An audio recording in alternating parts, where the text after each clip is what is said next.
Welcome to Rauta's Underground Trio Reviews. Once again, 3 different albums from 3 different styles and, of course, various quality. First, I'll quickly introduce them album by album, and then I'll put them in worst to best according to my opinion. Once again, feel free to disagree.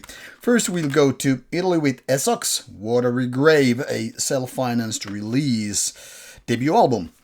Then Goatroach with Satanic Decay, second album from Finland. Expect sludgy black metal or black metallic sludge. And finally, Khôra international lineup, also with second album, this time more modern and avant-garde-ish black metal. Now let's shuffle a bit and then I will show it to you once again from worst to best. Esox is their first one in question, and this is kind of a tricky pony. First of all, let's put it this way. I don't want to be mean here, but there is a reason why this one is self-financed. A lot of this album, lasting for almost 60 minutes, is very, very demo-ish in terms of quality. When it comes to the genre of this almost 60 minutes of an album, I would describe this atmospheric sea metal. Seriously speaking, this does have a lot of black metal reminiscent here. This has a lot to do with so-called atmospheric black metal, but call it just atmospheric black metal can be a little bit of misleading with the CDR. I mean, you have the kind of a black metallic vocals and certain riffs might be very much on that side of things, but just overall, I don't know, atmospheric melodic metal really is probably more. First of all, there are lots of instrumental parts, and it's almost like, despite the lyrics here, it gives you the feeling that this solo project is more about just, you know, delivering the feeling, those emotions related to themes of sea, fishing, watery graves indeed. I don't really know what's the story with this one, but somehow this seems much more like personal trip, like as if you're trying to tell a story about seas and oceans and things related to water, be it lakes or whatever. Certain parts are really nice and get you going in the world of atmosphere, but then there are also lots of parts where you just feel like there's just too much filling the gaps between the good moments. Also, when it comes to the production values, you know, the overall sound and all, it feels very much like homemade recording. Didn't bother to go deep into that world because it doesn't really matter where it is recorded. It more matters how does it sound, how does it feel and all. And given that we live in a world of 2025, there are lots of bands that either have the capabilities in terms of, you know, gear, understanding or whatever to just push the release out with some kind of a, you know, more powerful, you know, sound, beat, guitars, drums, whatever. And to be honest, Esox sounds just too much like it was home recorded and not that too much effort or skill or money or whatever put into that. Don't get me wrong, this is not like it's bad one, but it's just overwhelmed by sheer amount of high quality material, and even just mediocrity can kind of get to compete with this one. In my opinion, part of the problem is when you have 60 minutes of music without killer material out there, whether we're talking about individual songs or very important parts, you know, it's just not gonna cut it. Maybe this could have been a really good, maybe 20, 30 minutes of a demo, but 60 minutes without nobody saying like, okay, remove this part, that part, and, you know, whatever, because they are not that good. It's not going to work very well. So I guess I'm saying here, Esox should more demo things out before going fully out there, but does have a potential, just not there yet. Then the last 2 of albums, these are very, very hard to put against one another because both are different, you know, qualities when it comes to being quality release.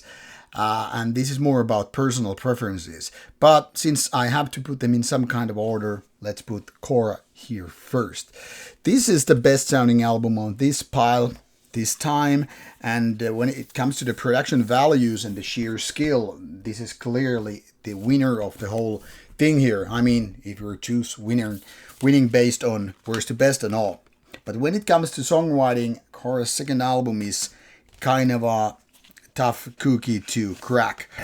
Now, it comes with a beautiful digipack release, as you can see. Really kind of complements the music here, which is not your typical black metal. I mean, nothing really here says you're listening to some kind of extreme metal. More like, I don't know, I'm getting very artsy feeling here. And technically speaking, the music is kind of artsy. This is something that the band itself already called avant-garde black metal. And I think it is, you know, as describing as you can really be when it's come to this modern type of black metal. There are lots of moments during the album which doesn't sound black metal at all, at least in the traditional fashion. Think about the first wave with the Watery and Celtic Frost, or early second wave with the lots of Norwegian, Swedish, Finnish, Greek black metal names and so on.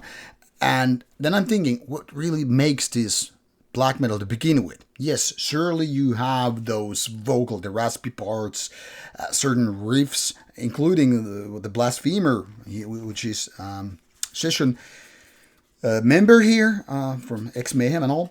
But then again, there are lots of moments where it doesn't feel black metal at all. Like, for instance, those clean vocals, which are really skilled. They're more like the Borknagar style, you know, Wintersorg and all.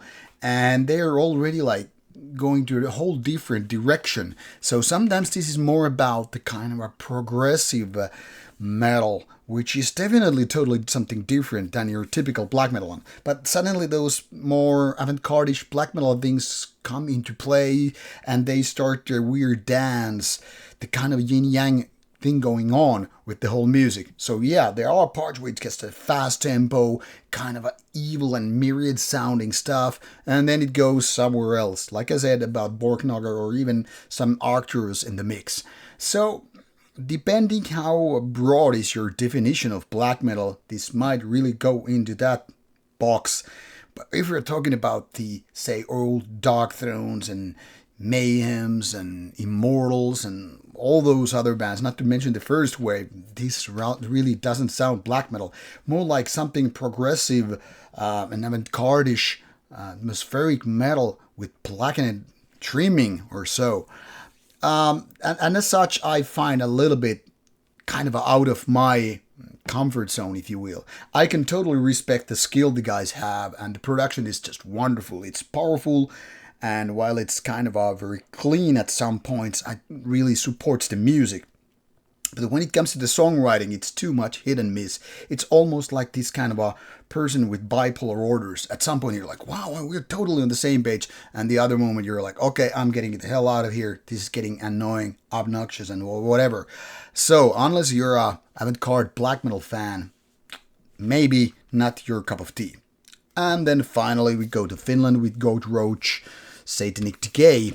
Their previous album, Blakeborn, from 2022, was like sludge, doom, and black metal married together, but a little bit of a mixed bag of goodies, meaning not really proper black metal, definitely not your typical doom, and while it was very sludge oriented, it did have these other elements which were kind of confusing and all. Now it seems like the doomy parts are more or less gone. I mean, they're still there more on the mid-tempo section, but then again, do you really need those to define doom? I would just say this is black and sludge having a kid. And now it's more focused. The production is probably way better. And the overall feeling is these guys are now nailing what they tried to do with the first album. So sure, it doesn't sound your typical black metal album. It is very sludgy, kind of a dirty, rusty, and heavy. But there are these moments when you kind of get into the world of black metal decadence and all, where nothing is pretty, nothing is filled with light and hope and all. So it's kind of like getting into this dark and dirty place where you might find, I don't know, some drug needles and shit, among other crap. And that's what makes this album interesting, because it doesn't feel like it's safe and nice and, you know, family friendly. I mean, it's like the opposite of going all the way Disney, if you know what I mean. Now, the only criticizing point when it comes to the quality is there are no real killer songs. Some people still bitch like, hey, what do you need these hit songs for? And I'm like, hey, have you ever heard the Mysteristum Satanas or those early work of Dark Thrones or early Burzums and all that stuff? And when you start name dropping those so-called hit songs, people finally get what I mean. And I'm saying, while this album does have the nice atmosphere, nice being the context of what I just described, it doesn't really have the songs which are like, wow, this is really grabbing me by the balls. There are no wonderful, chorus parts or melodies or whatever, which really would separate the great from the decent stuff. But apart from that, it's pretty good of an album, and I urge you to check it out, unless you're, of course, allergic to sludge or black metal for that matter. So it is the winner of this pile. And of course, links are provided in the description box, so you can check out the music you want to, in case I got you interested in some of these. Now off you go, and see you soon with more reviews coming your way.